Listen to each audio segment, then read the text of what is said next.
Hello, Cancer. It's oh my god, tarot, and this is your next serious relationship tarot card reading. I love it. I love this one. This is a fun one. We're gonna have a look and see what kind of themes come up in your relationship and what's going on. This was generally coming up for that relationship, the next serious relationship though. No funny business with the little will they, won't they, will they, won't they. Although, you know, next relationships can be, they can get like that. They can get on and off and on and off and on and off and still be serious. So I don't even know why I said that. All right, so let's start with the astrology reading cards. See what's going on for you guys. This is interesting. This is interesting. I've been called to do this reading for you guys today. Cancer, it's gonna be you. And here's your first. Oh, Cancer. Oh, no. You got a Virgo? You got a Virgo? So the energy around you is dutiful, hesitant, and humble. With a discriminating, diligent, and painstaking air, you have Virgo energy thinking about you, wanting you, you know, desiring you, interacting with you. Anyways, serious relationship involves that Virgo energy. And this could be very mysterious. It's a little sensitive and mysterious, and very stubborn energy. But not like argumentatively stubborn, avoidantly stubborn. Alright, and then the next vibe this person's catching is Leo. The energy is flamboyant, dramatic, proud, and passionate. It focuses on the importance of self-belief. So they have an ego. They do have an ego, and Virgo and Libras cusp each other, so there's always some crossover, a little bit of crossover energy with these two.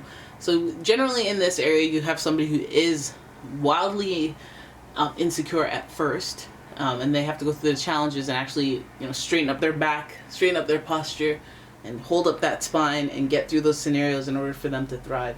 They are faced with a lot of emotional challenges that they have to overcome, and the battle is with their sensitivity versus their outward projection. They don't want to be seen as weak. They don't want to be embarrassed. This person is very, like, on the surface very confident, but on the inside it's like And if you're intuitive, you know that they're, you know, that's why you're so loud, is that because you're not confident, all those types of things. Then we have Taurus energy, and the energy around you shows the abundance of nature. It is rich, earthy, productive, yet relaxed and slow. Taurus energy. Okay, you have a fire earth scenario, so this person's giving us a lot of stability, a lot of emotional stability, but they do have that fire to them, so, you know, their ego can make them pick things up a notch or express that as like art, beauty, very artistic, very animated, very lively, and, you know, on the inside, I mean, very stubborn, very mysterious, very secretive, but also very protective, and very much, I don't know, it's like somebody that looks like they're introverted, but they like to go out a lot. You're like, oh, okay. Shout out to my Gucci, you know? Okay, so let's have a look at the tarot spread and see what's going on, because this person seems very like, I have boundaries, and my boundaries are out there on my sleeve. And then this person also feels like they have desires to be something, to get somewhere, to do, you know, so that could express as a lot of kind of like they don't know how to express that, not to articulate their thoughts. They could have pent up emotion, pent up plans that they don't give you the details of. They could say, watch, I'm going to watch, you know, like they're going to do something, like they're going to achieve something, but not give you any details, any dates, no deadlines type energy. Okay, so let's have a look, see what's going on within this next serious relationship. It would be nice to have the romance angels.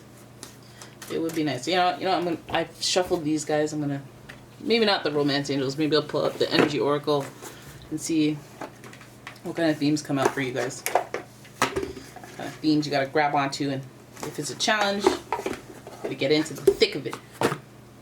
If it's not a challenge, count your blessings. Alright, but let's have a look here. I'm shuffling. Every day I'm shuffling. Every day I'm shuffling. Oh my god, I don't want to get copyright strikes. It sounds too accurate. Okay, let's have a look here. So, theme between you guys. The garden and the gate. You know, you know what I thought about? I thought about that song, Almost Paradise. Like, it's just, you just have to get beyond the gate. You just have to pass the gate and walk into the unknown. But you got to be brave enough and bold enough to do it. You know, the secret to the happiness can be on the other side of your curiosity, but also your fear. And sometimes you mistake the two. So I feel like this person, and look at all the nature, look at all the foliage. That's so Taurus energy. It's so Taurus energy. So, I mean, we could use that as an indicator. Like, maybe you meet them in Taurus season. Maybe they're a Taurus sun. Maybe you connect through earth and nature. You went on a nature walk. You walked through a cemetery. You walked, you know, keep it outside. Keep yourself in touch with the Mother Earth. And I feel like this will, you know, kind of help you cross the threshold to this person. Because the garden and the gate is like being at peace, being content. And then when somebody has been content for so long and just sitting there in their contentness, then it starts to wear off the effect. It starts to get diluted with time. And then they want to walk into the unknown, but the unknown isn't as beautiful and comfortable as all this flower and foliage, but they're curious and there's stuff to be explored and discovered. And, you know, she could be happy there, but her soulmate could be somewhere out there. And it feels like, you know, with you guys, it's you guys really kind of breaking out of your comfort zone, which helps you guys get into this next serious relationship. I feel like this person is approaching you or connecting with you while you're out here trying to find your spiritual self or find healing or bring yourself peace. And please notice that it's not in the state of chaos. It's like after you find your inner peace, after you find contentment and something you can always, a place you can go to in your mind that makes you feel peace. After you've discovered that, after you've found that place so that you know that there's always somewhere you can go when things are difficult. I feel like that, you know, that's kind of like the symbolism of how the rendezvous goes with this person. So let's have a look at the Oceanic Tarot and see what's going on with you and your next serious relationship. Because this person feels like, it's almost like you got to level up to them, eh? Okay, so we've seen that you've been waiting a long time. So for some of you guys, I think that this person will come after a long hiatus of dating, or maybe, hey, I'm putting myself first, I'm focusing on me. My perspective on relationships and all that stuff is probably different. This is holding yourself in a state of limbo. You got stuck in a situation while you were on a journey. Like, you know, I was on a journey, I was with my high school sweetheart, and then we broke up. I've been single for 5, 6, 7, 8, 9, 10, 12 years.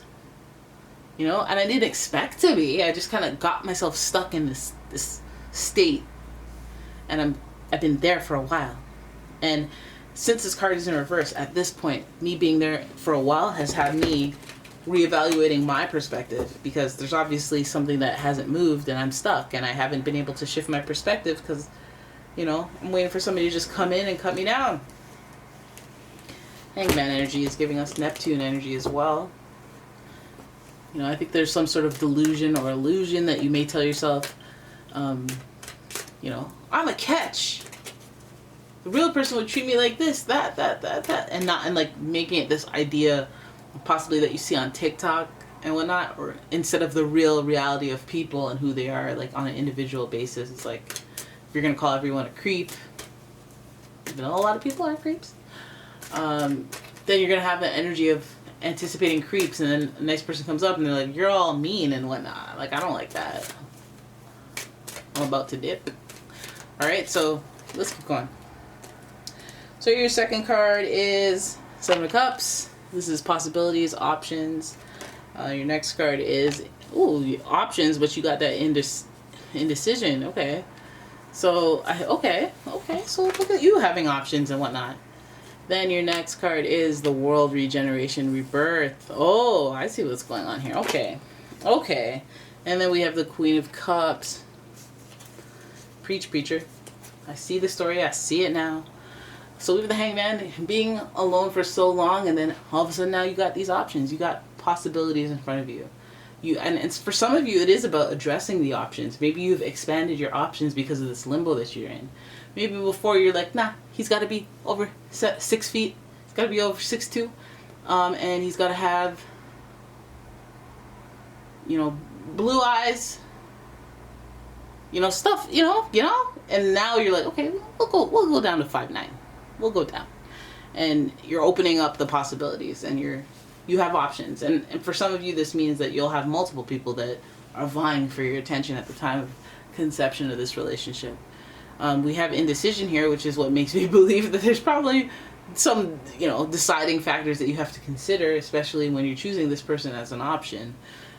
You assess the path that you'll go down. Does this person broaden your horizons? Does this person help you on your path, or are they going to slow down your path or interrupt it in some way, or does it feel naturally smooth gliding into what you're doing, like they join you on your journey? It feels like they join you on your journey because we have the World card, and this is synthesis. This is life moving in the way that it's supposed to be, whether you believe you've manifested it or there's a divine direction that's supposed to go down, so that you know that you're on it because you feel good and you feel like, oh, I think I'm doing good, and like I feel content, like I feel like I'm not in a race. I feel like I can relax and wear sweatpants, I can, and that's how people like gain weight in relationships, because they're so like at peace a little bit, like not overly watching and just indulging and enjoying. So this person, I feel like, brings you that sort of peace. They bring you evolution and growth, and what's beautiful about this is expanding yourself, like expanding your whole relationship resume. This person shows you what peacefulness is. This person shows you how to end cycles and moving to the next cycle of stability. This card is associated with the planet. This card is associated with the planet Saturn. This is about having boundaries, having structure, having a routine, having a productivity and efficiency, just running things smoothly because of organization. And I feel like this person adds that to your life, or even not even just like they add organization skills to your life, but because of your interaction with them, because of your experience with them, you've realized what boundaries really mean and how to implement them without it being offensive or destructive in the relationship. But having them has also even proved to you that they work with this person.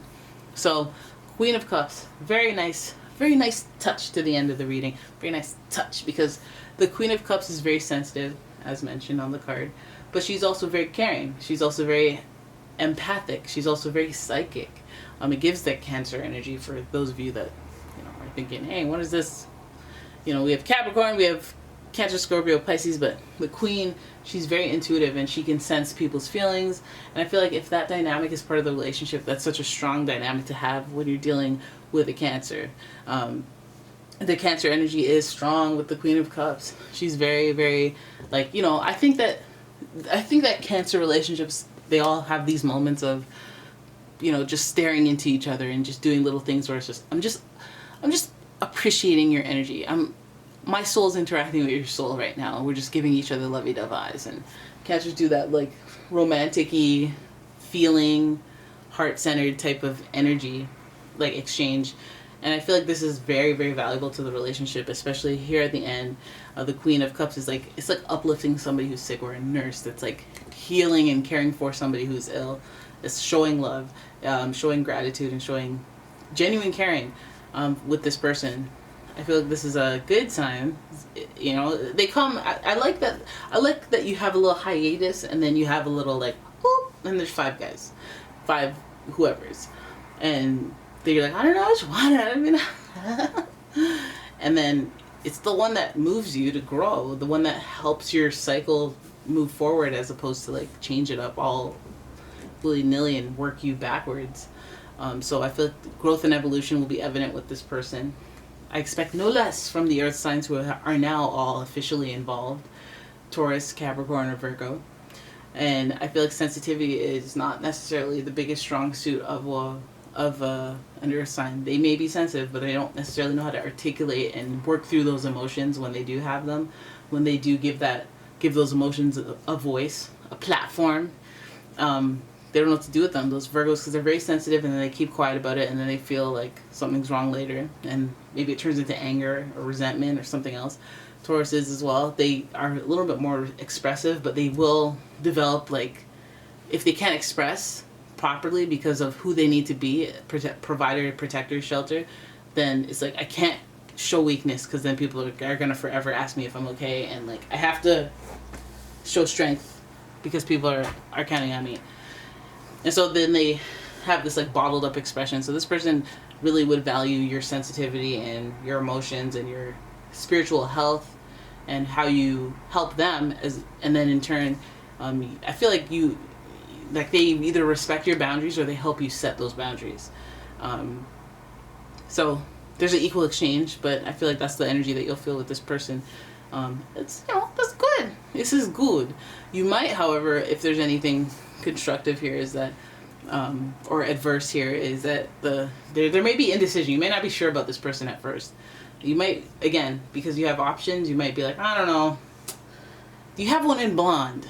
Like, you'll be like, I don't know, should I stop now because I could have all these other options, have some more fun for a bit, and then, but I don't want to miss out on this. But I think at the end of the day, what will happen is you'll just realize that there's this person that's just kind of adding more to your life, or more like accountability to your life, and that's what you needed, and they will need some nurture and sensitivity and the self-care energy, because they're up in their head with the emotions. I mean, their emotions are very deep, but they're up in their head with their ego, so they will appreciate the sensitive intelligence, the emotional intelligence of a Cancer. So there it is.